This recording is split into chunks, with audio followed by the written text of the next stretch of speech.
midnight knock reveals why she left, and the truth could save their family. The doorbell rang at 11:47 p.m. Mark Wilson wasn't expecting anyone, especially not this late.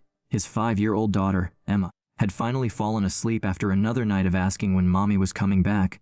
As he peered through the peephole, his heart stopped. Standing on his porch, drenched from the rain, was Sarah, his ex-wife's sister. The woman he hadn't seen since the divorce 3 years ago. The woman who had once been his closest friend before everything fell apart. But it wasn't her unexpected presence that would change his life forever. It was the small suitcase beside her and the envelope clutched in her trembling hands. "I know I'm the last person you want to see," Sarah whispered, her voice breaking. "But there's something you need to know about why Jessica really left. If you're wondering what could possibly bring Sarah to Mark's doorstep after all this time, and what secret she's been keeping about her own sister, stay with me, because what happens next will completely transform everything Mark thought he knew about his failed marriage, his daughter's future, and the woman standing before him." Mark stood frozen in the doorway, the cool night air rushing past him into the warmth of the home he'd rebuilt piece by piece since Jessica walked out. For 3 years, he'd been both mother and father to Emma, working remotely as a graphic designer to be there for every school pickup, every nightmare, every skinned knee. 3 years of explaining to a growing child why Mommy didn't live with them anymore. 3 years of unanswered questions. "Sarah, it's almost midnight," he said, his voice low to avoid waking Emma. "Whatever this is about, please," she interrupted, her eyes red-rimmed from either crying or the rain. He couldn't tell which. 5 minutes. That's all I'm asking. Something in her expression made him step aside. Maybe it was curiosity or maybe just the muscle memory of the friendship they once shared. Sarah had been the one who introduced him to Jessica 8 years ago. She had been his best friend's girlfriend first before becoming his sister-in-law before becoming nothing at all. The living room was cluttered with Emma's toys, evidence of their evening routine. Sarah's gaze lingered on a framed photo of Emma from her recent kindergarten graduation, her smile revealing a missing front tooth. "She looks more like Jessica every day," Sarah murmured. Mark felt the familiar tightness in his chest. "Why are you here, Sarah? After 3 years of radio silence from your entire family?" Sarah placed the envelope on the coffee table between them. "I found these last week when I was helping my parents clean out their attic.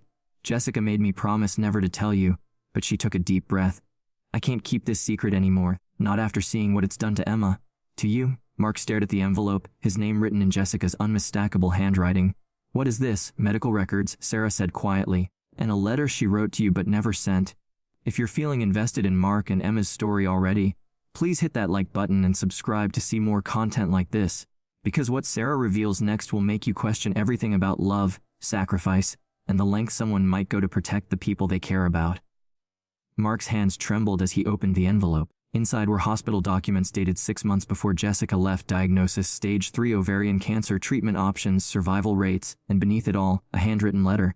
"My dearest Mark asterisk, by the time you read this, if you ever do, I'll have already left. The doctors gave me options, but all of them end the same way. I've chosen to spare you and Emma the pain of watching me disappear piece by piece. I'd rather you hate me for leaving than break your hearts by dying. I know it's selfish.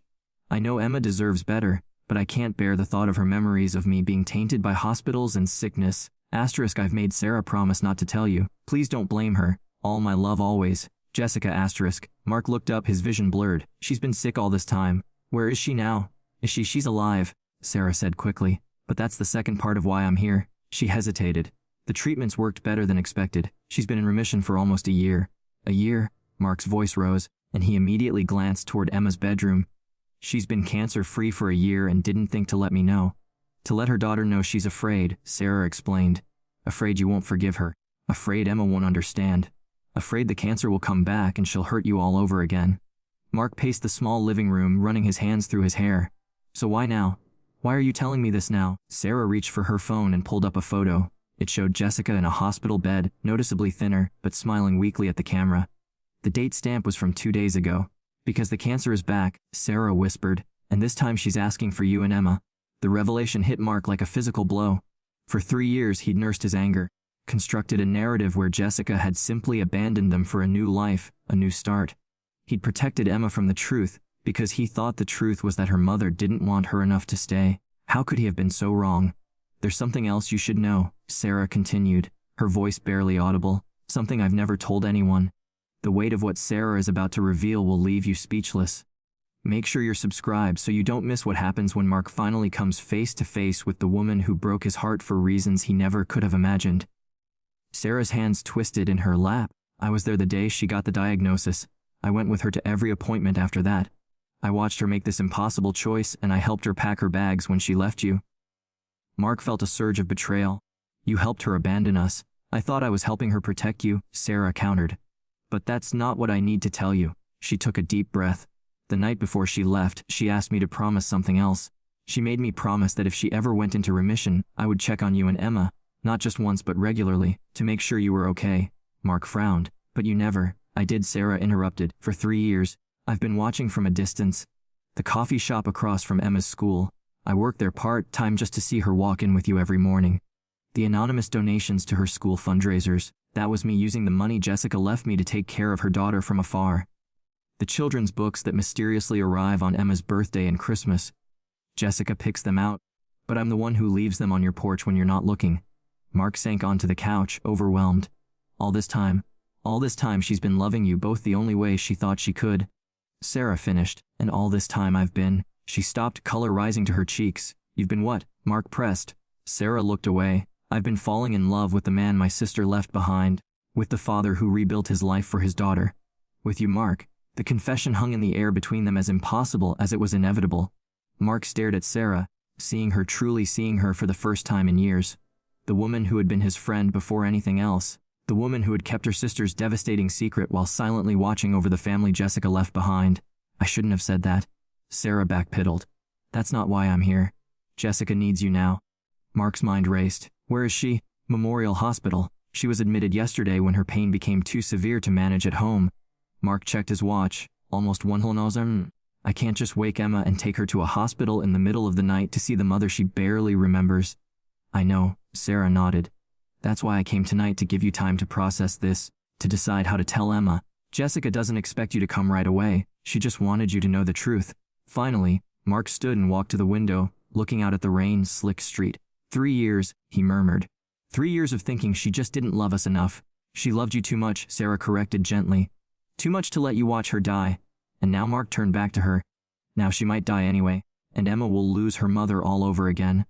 The next morning brings a conversation that will break your heart and heal it all at once. If you're invested in this family's journey, hit that like button and subscribe now. Dawn broke over the horizon as Mark sat at his kitchen table. The contents of the envelope spread before him. He hadn't slept. How could he? His world had been upended in the space of a few hours. Sarah had left shortly after her confession, insisting she would get a hotel room nearby. Take all the time you need, she'd said. I'll be here when you're ready to talk about what happens next. What happens next? As if there was any clear path forward from this moment, the sound of small feet padding down the hallway alerted him to Emma's awakening. He quickly gathered the papers, returning them to the envelope just as his daughter appeared in the doorway, her favorite stuffed rabbit clutched to her chest. Daddy, did you have a sleepover party without me? Emma asked, rubbing her eyes. Mark smiled despite himself. What makes you think that? Pumpkin. There's 2 coffee cups. She pointed to the evidence on the counter. And you're wearing yesterday clothes. Smart kid. Too smart sometimes. Someone came to visit very late after you were asleep. Emma climbed onto his lap, her small body warm against his chest. Was it the birthday fairy? My birthday's not for 3 more months. Mark took a deep breath. How do you explain to a 5-year-old that her mother didn't abandon her, but thought she was dying? How do you tell a child that the parent she's been missing has been missing her, too, from hospital rooms and through secret gifts? Emma, do you remember when we talked about Mommy? About why she doesn't live with us anymore? Emma nodded solemnly. You said sometimes grown-ups have big problems they need to fix by themselves. That's right. Well, it turns out Mommy has been trying to fix a very big problem all this time. She's been sick, sweetie. Very sick. Emma's eyes widened, like when I had strep throat and couldn't go to school for a whole week. A bit more serious than that, Mark explained gently. The kind of sick that means you have to stay in the hospital for a long time. Is that where Mommy is? In the hospital? Mark nodded. Yes, and she would really like to see you. Emma was quiet for a moment, processing this new information. Is that why she went away? Because she was sick? Yes, baby. She didn't want you to see her so sick, so she thought it would be better to go away until she got better. Did she get better? Mark hesitated. For a while, yes. But now she's sick again, and this time she wants us to be there with her. Emma's next question cut straight to his heart. Does Mommy still love me even though she went away? Mark pulled his daughter closer. Your Mommy has never ever stopped loving you, not for one single second.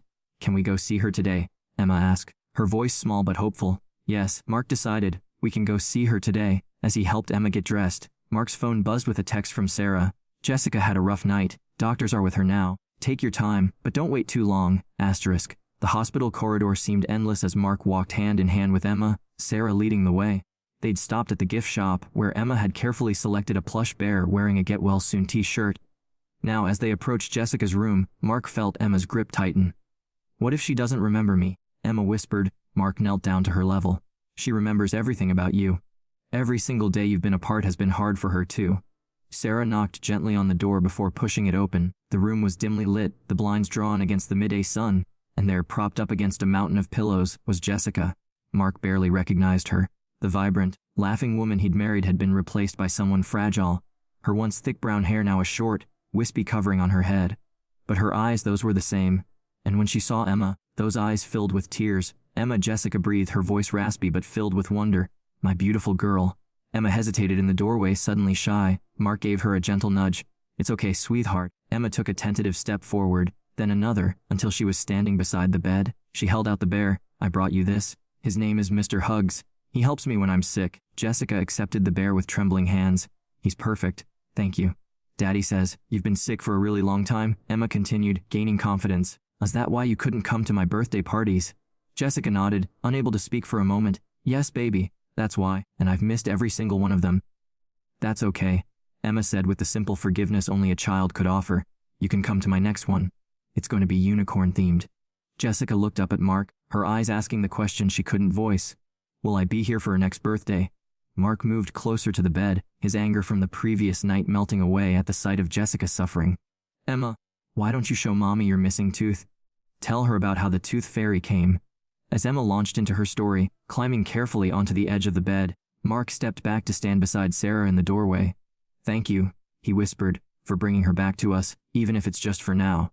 Sarah's eyes were fixed on the scene before them, mother and daughter reconnecting as if the years between them were nothing but a brief interruption. I should have told you sooner. I'm sorry. You were keeping a promise. Mark acknowledged. I understand that now. What happens in the next few weeks will test this family in ways they never imagined.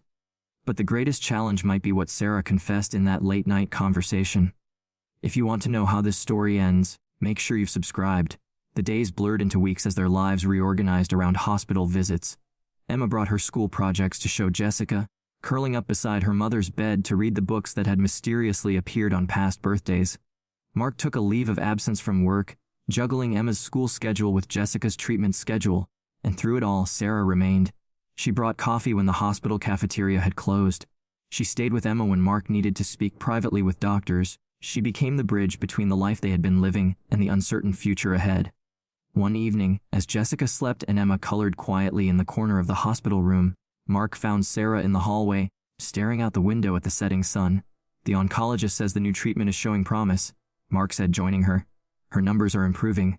Sarah smiled, genuine relief washing over her features. That's wonderful news. It is, Mark agreed, but there's something we need to talk about. Sarah tensed. Mark, what I said that night about my feelings, you can forget it. It was inappropriate, and I can't forget it. Mark interrupted. And I don't want to. Sarah turned to face him fully. What are you saying? I'm saying that these past weeks have shown me something I didn't expect. Watching you with Emma, seeing how you've supported Jessica despite everything, I've realized that you've always been there. Even when I thought I was alone. She's my sister, Sarah said simply, and Emma is my niece. Of course I'd be there. It's more than that, Mark insisted, and we both know it. Sarah looked away. This isn't the time, Mark. Jessica is fighting for her life down the hall. And if she wins that fight, what then? Mark pressed. Do we all go back to our separate corners? Do you disappear from our lives again? I don't know, Sarah admitted. I haven't thought that far ahead. Well, I have, Mark said, and I can't imagine a future where you're not part of our lives, part of my life in some way. Before Sarah could respond, a nurse appeared in the hallway. Mr. Wilson, your wife is asking for you. Mark hesitated, caught between the conversation he was having and the woman waiting for him. We'll finish this later, he promised Sarah. Jessica was sitting up when Mark entered, looking more alert than she had in days. Emma had fallen asleep on the small couch in the corner, her coloring book still open on her lap. She refused to go home, Jessica said softly, watching their daughter. Said she needed to stay to make sure you were okay. Mark smiled, pulling a chair closer to the bed. She's stubborn like her mother. Like both her parents, Jessica corrected. She reached for Mark's hand. The doctors just came by. They say the treatment is working better than expected. I know, I just spoke with them. Jessica's eyes searched his. They're talking about remission. Mark, real lasting remission this time. The hope in her voice was cautious, as if speaking it too loudly might scare it away. Mark squeezed her hand. That's amazing news, Jess. But it doesn't fix everything, does it? She asked. It doesn't erase the last 3 years. Mark was quiet for a moment. No, it doesn't. But maybe it doesn't have to. What do you mean? I mean that we can't go back to who we were before. Too much has happened. I've changed. You've changed. Emma has grown up without you. Jessica's eyes filled with tears. I know, and I'll regret that choice for the rest of my life, however long that might be. But that doesn't mean we can't build something new, Mark continued. Something different, but still good. What would that even look like? Jessica asked. Mark glanced toward the hallway where Sarah had been standing. I don't know exactly, but I think it includes all of us finding a way forward together. Jessica followed his gaze, understanding dawning in her eyes. Sarah, she whispered. You and Sarah, there is no me and Sarah, Mark clarified. Not yet, maybe not ever, but there are feelings there that I can't ignore, and I won't lie to you about them. Jessica was quiet for a long moment. I saw it, even before I got sick. The way she looked at you sometimes. The way you two could talk for hours about things I never understood. Jess? No, let me finish. She interrupted. When I asked her to watch over you and Emma, part of me knew I was being selfish in more ways than one. I was asking her to stay close to the man she cared about, but never close enough to act on those feelings. I was punishing her for loving you by making her your secret guardian. Mark hadn't considered it from that angle before. That's not fair to her. None of this has been fair to anyone, Jessica acknowledged. But maybe now we have a chance to make it right. The conversation was interrupted by a soft knock at the door. Sarah stood there, hesitant to enter. Sorry, I just wanted to check if Emma needed anything before I head out for the night. Jessica beckoned her sister into the room. Come in. We were just talking about you, actually. Sarah's eyes widened slightly as she looked between Mark and Jessica. Oh, about how much we owe you, Jessica clarified. For everything you've done these past 3 years. Sarah shook her head. You don't owe me anything. That's what family does, family. Jessica repeated thoughtfully. Yes, I suppose that's what we all are now, isn't it? A rather complicated family. The 3 adults fell into silence. The only sound in the room Emma's soft breathing as she slept on, unaware of the shifting dynamics around her. What happens next will surprise you. The journey of healing is never straightforward, and sometimes the most unexpected paths lead to the greatest happiness. If you're touched by this story, please like and subscribe for more content that explores the complexities of love, forgiveness, and family. 6 months later, Jessica stood in the backyard of Mark's house, their house now, in a way, watching as Emma chased Bubbles across the lawn. Her hair had grown back, darker and cullier than before. Her body had regained some of its strength, though she knew she would never be exactly as she was before cancer. Need a refill? Sarah appeared beside her, holding out a glass of lemonade. Thanks, Jessica accepted the drink. It's a perfect day for a birthday party, isn't it? Sarah nodded, looking across the yard where Mark was setting up the unicorn-themed decorations for Emma's 6th birthday. She's been talking about nothing else for weeks. I know. I can't believe I'm actually here to see it, Jessica said, emotion thick in her voice. Sarah put an arm around her sister's shoulders. You're here. That's what matters. The arrangement they had settled on was unconventional, to say the least. Jessica had moved into the guest room of Mark's house 3 months ago when she was strong enough to leave the hospital, but still needed daily care. Sarah lived in an apartment 10 minutes away, but spent most of her time at the house helping with Emma and supporting Jessica's recovery. Mark and Jessica were no longer husband and wife in any real sense, but they were co-parents committed to giving Emma stability and love. And Mark and Sarah, their relationship was evolving slowly, cautiously with Jessica's blessing, but also with the complexity that came from their unusual situation. Do you ever regret coming back? Sarah asked suddenly. It would have been easier to stay away, to let them remember you as you were. Jessica watched as Emma ran to Mark, throwing her arms around his legs in excitement over the unicorn pie Ada he just hung. Not for a second, she answered honestly. Even with all the complications, all the hard conversations, all the uncertain future ahead, I'd rather have this messy reality than the clean break I thought I was giving them. Sarah squeezed her sister's shoulders. I'm glad because Emma needs her mother and I need my sister. And Mark, Jessica asked, glancing sideways at Sarah. What does he need? Sarah's cheeks flushed slightly. That's still evolving, I meant what I said in the hospital, Jessica said. I want you both to be happy, however that looks.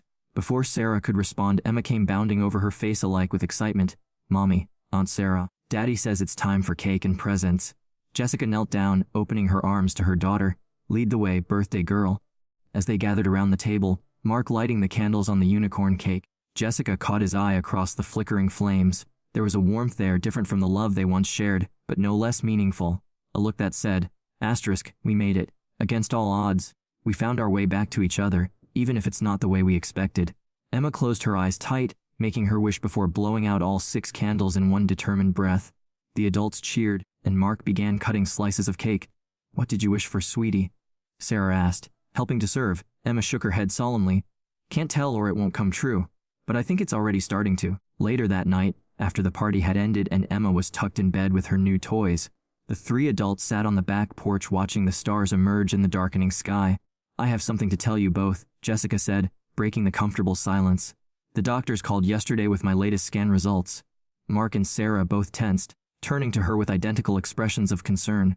Jessica smiled, "Still in remission, and they're officially moving me from guarded to optimistic about my long-term prognosis." The relief was palpable as Mark reached for her hand on one side and Sarah's on the other.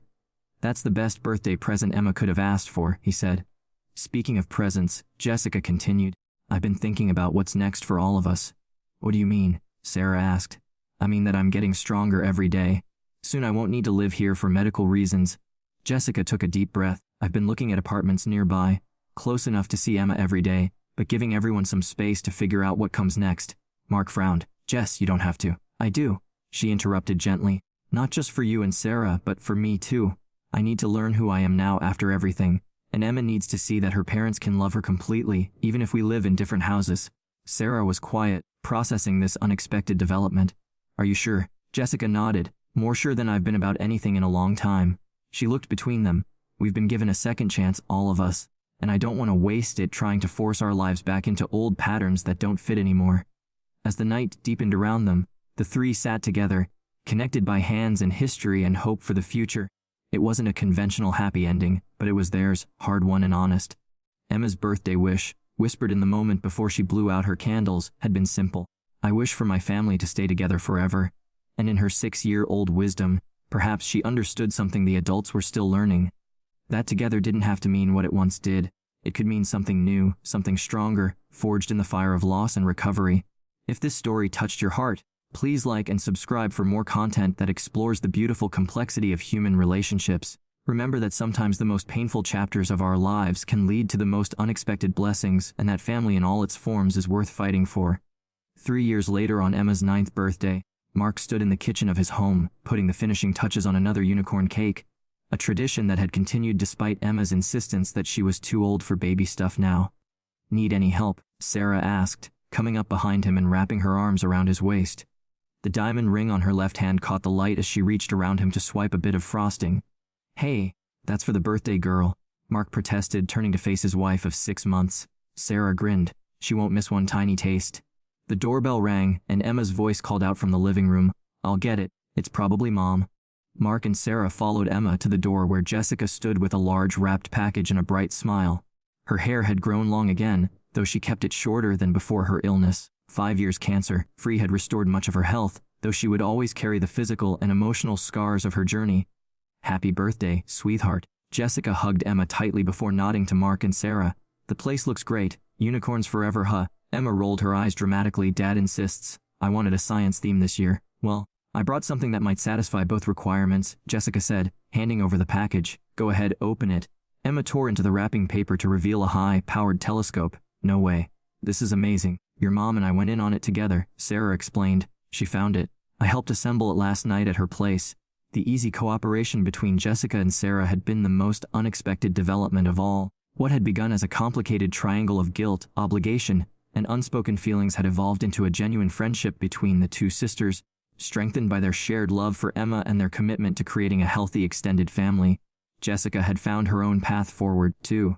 She now worked as a patient advocate at the same hospital where she had received treatment, using her experience to help others navigate the overwhelming world of cancer diagnosis and care. She dated occasionally, though she hadn't yet found a relationship that felt right. "The party guests should be arriving soon," Mark said, checking his watch. "Emma, why don't you help your mom set up the telescope in the backyard while Sarah and I finish the food?" As Emma eagerly pulled Jessica toward the back door, chattering about the constellations she wanted to see later that night, Mark turned to Sarah. "Did you tell her yet?" he asked quietly. Sarah shook her head. "Not yet. I thought maybe after the party when it's just family." Mark placed a hand gently on Sarah's still flat stomach. "She's going to be thrilled to be a big cousin." "I hope so." Sarah bit her lip. "It's a big change." "A good change," Mark assured her, "the best kind." Later that night, After Emma's friends had gone home and the three adults sat in the backyard watching Emma explore the night sky with her new telescope, Sarah cleared her throat nervously. "Emma, we have one more birthday surprise for you," she called. "Can you come here for a minute?" Emma reluctantly tore herself away from the telescope. "Is it another present?" sort of, Mark said, putting his arm around Sarah. "It's something that won't arrive for about 7 more months. Emma looked confused for a moment before her eyes widened. "Wait, are you?" Sarah nodded, smiling. "You're going to be a big cousin. Your Aunt Sarah and Dad are having a baby." Emma squealed with delight, throwing her arms around Sarah. "That's the best birthday present ever." Jessica moved to join them, genuine happiness in her eyes as she hugged Sarah. "Congratulations, sis. You're going to be an amazing mother." As the four of them stood together under the stars, this unconventional, hard-won family, Mark reflected on the journey that had brought them here. From that rainy night when Sarah appeared on his doorstep, with a truth that changed everything, to this moment of new beginnings and continued healing, none of it had been easy. There had been tears and arguments, therapy sessions, and difficult conversations. There had been days when the pain of the past seemed too heavy to bear, and nights when the uncertainty of the future kept them all awake.